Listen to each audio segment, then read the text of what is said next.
Yeah, there is a problem because we, as you probably saw, have two potential spies arrested in the UK, one of whom was working in Parliament. So that's part of the issue too. We know also that so much of the establishment in the UK have all their thoughts have been trained back a decade ago when they were determined that doing business with China, linking with China, was going to be the right thing to do. And there was that failed concept of the golden decade, which Cameron, as Prime Minister, and George Osborne came up with, which turned out to be a complete nonsense because, of course, China's real attitudes should have been, but are now well known. So there's been an inculcating amongst the Foreign Office and various others a genuine sense that somehow we need to not shout too much, not get too upset with China, but find a way to do business with them and not always raise their problems. Well, that's led to the sense that we don't raise their problems literally at all unless you're under pressure. That's what happens. So in the UK, we have all of that, and then we have what's called, which I'm sure Canada has as well, what I always call fellow travellers in Parliament, who are people that always leap to the defence of China straight away, tell us that it was all wrong, it's not true. You have them all over the place, but the point is they also, many of them, are involved in some of the key departments, like the Foreign Office says. So it's not exact constant spying, but what it is a constant undermining of the idea that China is somehow a problem and saying that we shouldn't be doing anything drastic. And so the UK has sanctioned, literally up until about 2 weeks ago, only 3 people over the Xinjiang genocide of the Uyghur, and they were very low officials, where America sanctioned, I think, 12 very senior guys, all of them right at the top, close to Xi. And they've sanctioned 12 in Hong Kong, or 10 or 12 in Hong Kong. In fact, no, I now believe that they've sanctioned a total of many more than that, many tens more than that. But the reality is they've done them all the way up the food chain, as it were. So they're right at the top. Whereas we've only just in the last 2 weeks sanctioned a few more, but again, low officials, for what was a hack on the Electoral Commission's data, which is all of our data in the UK, names, addresses, all that sort of stuff, and also the hacking of MPs, which they've known about for 2 years. So it's very small, and we seem very reluctant to do much about it.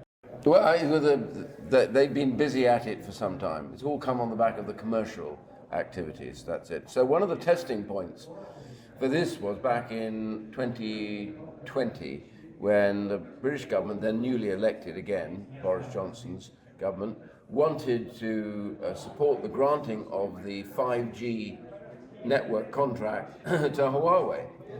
So a number of us in Parliament got up and said, this is quite wrong, Huawei are a threat. And it was poo-pooed by the government completely, every department, everybody there said, oh, no, it's not true, it's not a problem. They're already involved in other elements. And I said, yeah, but that's because we got it wrong. Now they want the 5G, and it's even worse. They said, oh, 5G is fine because actually it's all based on the aerials, the antennas, and therefore it's wholly protectable. No, quite the opposite. Actually, there's so much data now in the antenna, you can easily download that data from them. So we said no to Huawei. Fun enough, we got our way in the end, but against all of the companies that were involved in it, and also the government finally backed down. And of course, what China has done is using that influence normally has got them the contract. I remember reading about Huawei back in 2014-15, and I was surprised to see that they were led by very, very senior civil servants who'd retired from the service and taken jobs in Huawei. And of course, now I saw the same thing happening in Canada too. I was like, well, this is an obvious pattern. Yeah, I'm afraid it's been too easy for those who have been in the bowels of the government, one way or the other, who then go over and become very great exponents of China and receive handsome amounts of money. Sometimes they do it through companies that are very pro-China, and they get paid by them, but they end up actually being, very, very open about saying people like me are mad. We're dangerous to know. China doesn't will us any harm, and that we're talking nonsense. So it's been an uphill fight against what I call establishment sense of China versus the public. Now, since COVID, the British public made their mind up. China is a threat. It didn't take them to have some public inquiry into who started COVID. They knew who started COVID, whether deliberately or not. It swept the world, killed tens of millions of people, British people made their mind up, but still the establishment is reluctant because they're worried about business, and so that's the key problem for them. There's the general tone of aggressiveness, which is, I mean, I think that slowly, there's a very cohesive plan that the previous CCP leadership had, but it seems to be increasingly aggressive, and maybe that plays a part also in the way that, you know, people have turned off it so quickly. I think the public already made their mind up even before that aggression has begun. The aggression is a response to people like myself and others. The sanctioning of parliamentarians was a pretty serious act by them, particularly selective. All the people sanctioned in Europe and here and in the UK were all members of the Interparliamentary Alliance on China. And they've targeted us now. So we know that we're under constant attack from the Chinese because they hate IPAC, because we were the ones that managed to organize the full publication of the known data on what's happening to the Uyghur around the world, which has infuriated the Chinese government, and we continue with these campaigns. So straight away, that's their reaction, and they're getting more and more angry or angrier with us and with others who doubt them. And there's no question that, you know, the British Parliament voted to say that genocide is taking place. The government won't ever say it. They fall back on the idea that somehow it has to be the International Criminal Court that comes up with that. All that stuff they know very well is never going to happen because China will just simply veto it. So when you say you're targeted, perhaps you can explain a little bit more about what that means. Well, hacked. A number of my colleagues have been hacked, myself included. They have low-level intelligence guys, wolf warriors they're called. They operate really just on the lower levels, so they will impersonate you around the world, which they do with me and various others I know. And this sort of low level goes on. Then there's the other bits, which is, you know, my colleague the other day was having to stop by Djibouti on the way back from another country. Whilst he lands in Djibouti, he then goes through, gets a visa there at the airport because he wasn't able to get one before. As soon as he gets the visa, then what happens is the Djibouti authorities suddenly move in and say you can't go in. And they refuse to tell him why. He spends about 5 hours there. Even the British ambassador comes to see him, can't get anything done. And then he's forced onto the next flight and he leaves. And of course, Djibouti is massively financially indebted to China. So you can almost see they spot it. And that's the point about China. They do know who they're after.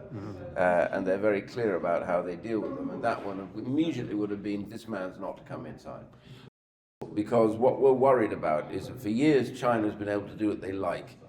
And China has, in many senses, taken many of those senior officials that have left and gone out into the private world.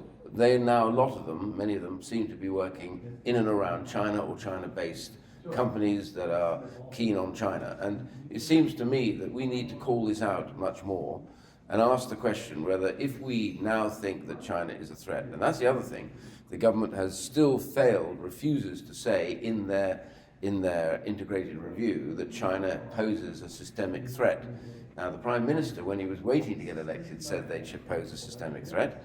Since then, the Foreign Office either persuaded him to put another form of words together, which is almost laughable. For those that ever watched Yes Minister or Yes Prime Minister, I think it went to Canada as well, people will remember the pompous obfuscations of the civil servant there, the permanent secretary. So now the phrase that we use in that ridiculous document now is that China poses an epoch-defining challenge, and apparently we're going to tackle that challenge by robust pragmatism. Now that could have been written out of the script of Yes Minister, and it's all to avoid the point of saying you're a threat. But lots of other countries say that they're a threat, just somehow peculiar to the British won't. So all of that has its effect. Unless you call, as they say, a spade, you're never going to get to what you do next, which is, if they're a threat, then now let's take action against some of the things that they do. And we know that that's going on all the time. It's just that I've been saying this for some time. I made a speech in Washington quite recently, and I said that that there is now this very active axis of totalitarian states, at the heart of which lies China, North Korea, Russia, Iran. Syria is now, I believe, part of that. And they are moving in the Middle East to persuade a lot of other totalitarian states that actually they don't ask questions. So, oil shipments, China will buy every bit of oil and gas you can produce, so that's also helpful to them because they look at the West and go, they're not really going to be buying this stuff very much longer. So their influence is much, much further than we think. And I was relating earlier on today that if you think about where their influence lies, you'll see how beneficial it is for those who are involved in this axis. For example, Russia's invasion of Ukraine wouldn't have happened if China had said, no, we're not going to help you. They buy all their oil now, they provide them therefore with currency, and at the same time, they've now done a deal of North Korea to provide them with weapons and artillery, which I'm sure some, if not a lot of it, comes from China. The second bit of this is Iran acts with China on these things, and of course the Iranian Revolutionary Guard Corps is very active in the Middle East, and of course nobody would believe you if you said that they had nothing to do with the Gaza attacks. They do, and they knew why, because if they get a big attack on Israel, Israel must react. The moment Israel reacts, America focuses in on Israel. That takes America's focus, as we've seen, off Ukraine. And American Republicans then said, it's not our war, it's Europe's war, we're focused on this. We've only just passed that bill for money, but that's delayed a lot, allowed the Russians to start getting on the front foot again and pushing forward. That's very critical. So you can see where the hand lies. It suits and complements everybody to get this done. And the whole idea of Iran getting nuclear weapons is very much in the core, and to what degree China is involved in any of that, or even Russia, is another big question mark. So, there are big challenges ahead, and I've said today, and I'm saying it again, in a way we are already at war. It's just that the governments refuse to accept it, and we're losing. We're losing because their influence is growing and growing and growing. And with the rush to net zero, that we set ourselves these targets in the West, in the free world, it means that we are prepared only to say that it's more important to get to net zero than it is to deal with how we get to net zero. And the how is important because China is setting all the battery companies, which they, by the way, dominate the world in, and they're now turning them into car companies to flood the market with what they know will be a desperate rush to get to that point. And there's no way that, even though we have a good car industry in the UK and others do in Europe, they just will not be able to compete because so much will be made by subsidized labor and slave labor. So all of these things we don't want to tackle because it makes us ask the question, well, if China doesn't make the innards of the wind farms, what will we do? And these solar arrays that have the polysilicates mined by slave labor in Xinjiang, we don't want to ask that question really. And I had a personal thing because of a farm where involved and wanted to think about putting in solar arrays. And my point was, well, go and ask exactly where they were made. Back came the answer, Germany. No, and I said, go and ask where the array was made, not who's badged it. Do they know where the array came from? Back came the agent's answer, no. Well, we know where it came from. It's just that it's not sold like that. And it's all that time is ask the questions, and that's really the key issue, I'm afraid.